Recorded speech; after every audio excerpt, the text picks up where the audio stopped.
English Fragments by Heinrich Heine. The English fragments, from which 3 chapters have been selected for this volume, were published in 1828 in a German magazine, of which Heine was one of the editors. They were collected and published with important additions, including the following chapters in 1830. 1. Mr. Leland's translation, revised throughout, has been here used. I have seen the greatest wonder which the world can show to the astonished spirit. I have seen it, and am more astonished than ever, and still there remains fixed in my memory that stone forest of houses, and amid them the rushing stream of faces, of living human faces, with all their motley passions, all their terrible impulses of love, of hunger, and of hate. I am speaking of London. Send a philosopher to London, but no poet. Send a philosopher there, and stand him at a corner of Cheapside. He will learn more there than from all the books of the last Leipzig fair. And as the human waves roar around him, so will a sea of new thoughts rise before him, and the eternal spirit, which moves upon the face of the waters, will breathe upon him. The most hidden secrets of social harmony will be suddenly revealed to him. He will hear the pulse of the world beat audibly, and see it visibly. For if London is the right hand of the world, its active mighty right hand, then we may regard that which leads from the Exchange to Downing Street is the world's radial artery. But send no poet to London. This downright earnestness of all things, this colossal uniformity, this machine-like movement, this moroseness, even in pleasure, this exaggerated London, smothers the imagination and rends the heart. And should you ever send a German poet thither, a dreamer, who stands staring at every single phenomenon, even a ragged beggar-woman or a shining jeweler's shop, then he will find things going badly with him, and he will be hustled about on every side, or even be knocked over with a mild God damn, the damned pushing. I soon saw that these people have much to do. They live on a large scale, and though food and clothes are dearer with them than with us, they must still be better fed and clothed than we. Areas gentility requires. Moreover, they have enormous debts, yet occasionally in a vain-glorious mood they make ducks and drakes of their guineas, pay other nations to fight for their pleasure, give their respective kings a handsome douceur into the bargain, and therefore John Bull must work day and night to get the money for such expenses. By day and by night he must tax his brain to discover new machines, and he sits and reckons in the sweat of his brow, and runs and rushes, without looking about much, from the docks to the Exchange, and from the Exchange to the Strand, and therefore it is quite pardonable if, when a poor German poet gazing into a print-shop window stands in his way at the corner of Cheapside, he should knock him aside with a rather rough God damn. But the picture at which I was gazing as I stood at the corner of Cheapside was that of the passage of the French across the Beresina. And when jolted out of my gazing, I looked again on the raging street, where a parti-coloured coil of men, women and children, horses, stagecoaches, and with them a funeral world groaning and creaking along it, seemed to me as though all London were such a Beresina bridge, where every one presses on in mad haste to save his scrap of life, where the daring rider stamps down the poor pedestrian, where everyone who falls is lost forever, where the best friends rush without feeling over each other's corpses, and where thousands weak and bleeding grasp in vain at the planks of the bridge, and slide down into the ice pit of death. How much more pleasant and homelike it is in our dear Germany, how dreamily comfortable, how sabbatically quiet all things glide along here calmly. The sentinels are changed uniforms, and houses shine in the quiet sunshine. Swallows flit over the flagstones, fat court counciloresses smile from the windows, while along the echoing streets there is room enough for the dogs to sniff at each other, and for men to stand at ease and chat about the theatre, and bow low, how low, when some small aristocratic scamp, or vice-scamp, with coloured ribbons on his shabby coat, or some powdered and gilded court-martial struts, by graciously returning salutations. I had made up my mind not to be astonished at that immensity of London, of which I had heard so much, but it happened to me as to the poor schoolboy who had made up his mind not to feel the whipping he was to receive. The facts of the case were that he expected to get the usual blows with the usual stick in the usual way on the back, whereas he received a most unusually severe thrashing on an unusual place. With a slender switch I anticipated great palaces, and saw nothing but mere small houses, but their very uniformity and their limitless extent are wonderfully impressive. These houses of brick, owing to the damp atmosphere and coal smoke, become uniform in colour, that is to say, of a brown olive green.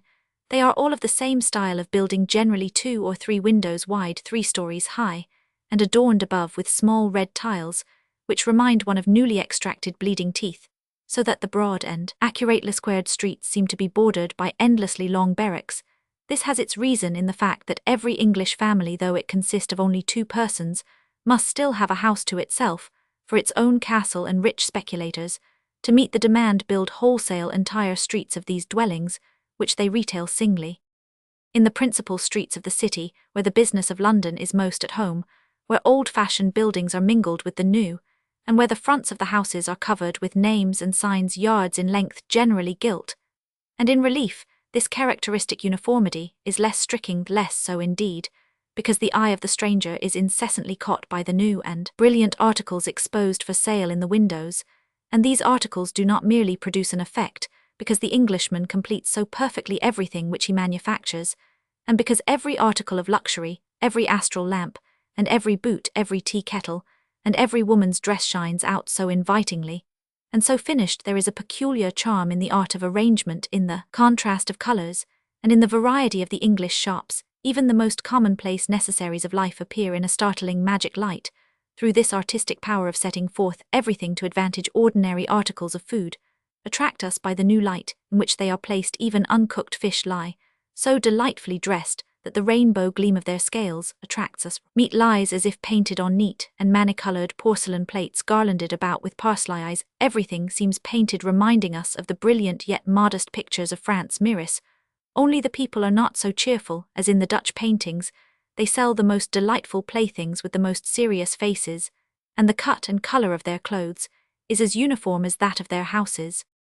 At the opposite side of the town, which they call the West End, where the more aristocratic and less occupied world lives, this uniformity is still more dominant. Yet here there are very long and very broad streets, where all the houses are large as palaces, though outwardly anything but distinguished, unless we accept the fact that in these, as in all the better class of houses in London, the windows of the first story are adorned with iron-barred balconies, and also on the ground floor there is a black railing protecting the entrance to certain cellar apartments buried in the earth. In this part of the city there are also great squares, where rows of houses like those already described form a quadrangle, in whose centre there is a garden enclosed by a black iron railing, and containing some statue or other in all of these squares and streets. The eye is never shocked by the dilapidated huts of misery.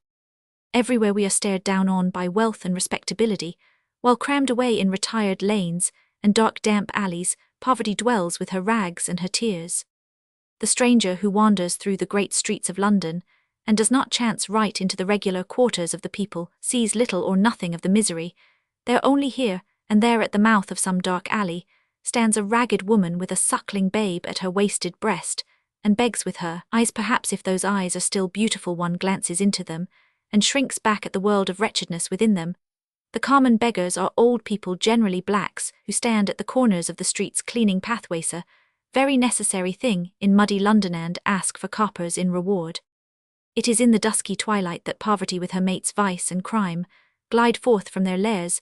They shun daylight the more anxiously, the more cruelly their wretchedness contrasts with the pride of wealth, which glitters everywhere. Only hunger sometimes drives them at noonday from their dens, and then they stand with silent speaking eyes, staring beseechingly at the rich merchant who hurries along busy and jingling gold, or at the lazy lord who like a surfeited guard rides by on his high horse, casting now and then an aristocratically indifferent glance at the mob below, as though they were swarming ants, or at all events a mass of baser beings whose joys and sorrows have nothing in common with his feelings. Yes, over the vulgar multitude, which sticks fast to the soil sore like beings of a higher nature, England's nobility, who regard their little island as only a temporary resting place, Italy as their summer garden, Paris as their social saloon, and the whole world as their inheritance. They sweep along knowing nothing of sorrow or suffering, and their gold is a talisman which conjures into fulfillment their wildest wish.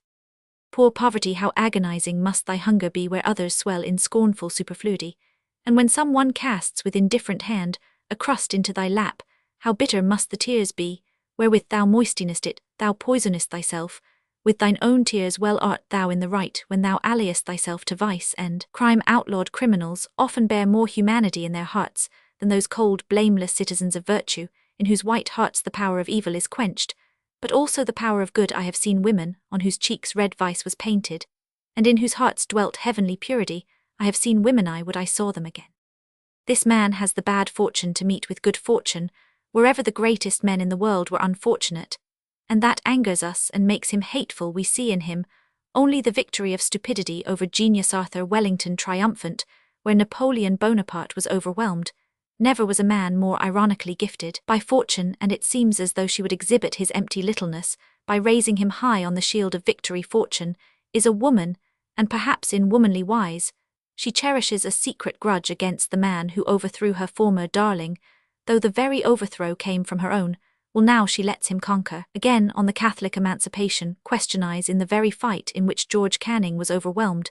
It is possible that he might have been loved had the wretched Londonderry been his predecessor in the ministry. But he is the successor of the noble Canning of the much-wept adored great Canningand. He conquers where Canning was overwhelmed. Without so unlucky a luck, Wellington would perhaps pass for a great man. People would not hate him, would not measure him too accurately, at least not with the heroic measure with which a Napoleon and a Canning is measured, and consequently it would never have been discovered how small a man he is. He is a small man, and less than small. The French could say nothing more sarcastic of Polignac than that he was a Wellington without celebrity.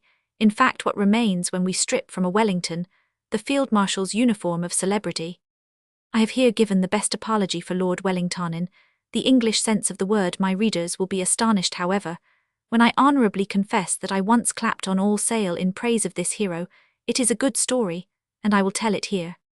My barber in London was a radical named Mr. White, a poor little man in a shabby black dress worn, until it almost shone white. He was so lean that even his full face looked like a profile, and the sighs in his bosom were visible before they rose. These sighs were caused by the misfortunes of old England, and by the impossibility of paying the national debt. I often heard him sigh, why need the English people trouble themselves as to who reigns in France, and what the French are doing at home? But the nobility, sir, and the church were afraid of the principles of liberty of the French Revolution, and to keep down these principles, John Bull must give his gold and his blood, and make debts into the bargain. We've got all we wanted out of the war. The revolution has been put down. The French eagles of liberty have had their wings cut, and the church may be quite sure that none of them will come flying over the channel. And now the nobility and the church ought to pay for the debts, which were made for their own good and not for any good of the poor people. Poor people. Whenever Mr. White came to the poor people, he always sighed more deeply than ever, and the refrain then was that bread and beer were so dear, that the poor people must starve to feed fat lords, staghounds, and priests, and that there was only one remedy. At these words he was wont to whet his razor, and as he drew it murderously up and down the strop, he muttered grimly to himself, lords, priests, hounds. But his radical rage boiled most fiercely against the Duke of Wellington. He spat gall and poison whenever he alluded to him, and as he lathered me he himself foamed with rage. Once I was fairly frightened, when he, while barbering just at my neck, burst out against Wellington, murmuring all the while, if I only had him so under my razor, it'd save him the trouble of cutting his own throat, as his brother in office and fellow countryman Londonderry did, who killed himself that way at North Cray in Kent. God damn him. I felt already that the man's hand trembled, and fearing lest he might imagine in his excitement that I really was the Duke of Wellington, I endeavoured to allay his violence, and in an underhanded manner to soothe him, I called up his national pride. I represented to him that the Duke of Wellington had advanced the glory of the English, that he had always been an innocent tool in the hands of others, that he was fond of beefsteak, and that Hebat the Lord only knows what fine things I said of Wellington, as that razor tickled my throat. What vexes me most is the reflection that Arthur Wellington will be as immortal as Napoleon Bonaparte. It is true that, in like manner, the name of Pontius Pilate is as little likely to be forgotten as that of Christ. Wellington and Napoleon, it is a wonderful phenomenon that the human mind can at the same time think of both these names. There can be no greater contrast than these two, even in their external appearance. Wellington, the dull ghost with an ashy grey soul in a buckram body, a wooden smile on his freezing face, and, by the side, one thinks of the figure of Napoleon every inch a guard. That figure never disappears from my memory. I still see him high on his horse with eternal eyes in his marble imperial face, gazing down calm as destiny on the guards defiling past, was then sending them to Russia, and the old grenadiers glanced up at him, so terribly devoted, so consciously serious, so proud in death. T. Caesar mortuary salutant. There often steals over me a secret doubt whether I ever really saw him, if we were really his contemporaries, and then it seems to me as if his portrait, torn from the little frame of the present, vanished away more proudly and imperiously, In the twilight of the past his name even now sounds to us like a word of the early world, as antique and heroic as those of Alexander and Caesar. It has become a rallying word among races, and when the East and the West meet they fraternize through that single name. How significant and magical that name can sound I once felt in the deepest manner in the harbour of London, at the India Docks, as I stood on board an East Indiaman just arrived from Bengal. It was a giant-like ship, fully manned with Hindus, the grotesque forms and groups, the singularly variegated dresses, the enigmatical expressions, the strange gestures, the wild and foreign ring of their language, their shouts of joy and their laughter, and the seriousness ever rising and falling on certain soft yellow faces, their eyes like black flowers, which looked at me as with melancholy woe. This awoke in me a feeling like that of enchantment. I was suddenly, as if transported into Scheherazade's story, and I thought that broad-leaved palms and long-necked camels and gold-covered elephants and other fable-like trees and animals must forthwith appear the supercargo who was on the vessel, and who understood as little of the language as I myself could not in his genuine English narrowness narrate to me enough of what a ridiculous race they were, nearly all Mahomtans collected from every land of Asia, from the limits of China to the Arabian Sea, even jet-black woolly-haired Africans. To one whose whole soul was weary of the spiritless West, and who was as sick of Europe as I then was, this fragment of the East, which moved cheerfully and changingly before my eyes, was a refreshing solace. My heart enjoyed at least a few drops of that draught which I had so often longed for in gloomy Hanoverian or Prussian winter nights. And it is very possible that the foreigners saw how agreeable the sight of them was to me, and how gladly I would have spoken a kind word to them. It was also plain from the depths of their eyes that I pleased them well, and they would also have willingly said something pleasant to me. And it was a vexation that neither understood the other's language. At length, a means occurred to me of expressing to them, with a single word, my friendly feelings, and stretching forth my hands, reverently as if in loving greeting, I cried the name Mahomed. Joy suddenly flashed over the dark faces of the foreigners. They folded their arms reverently in turn, and greeted me back with the exclamation Bonaparte.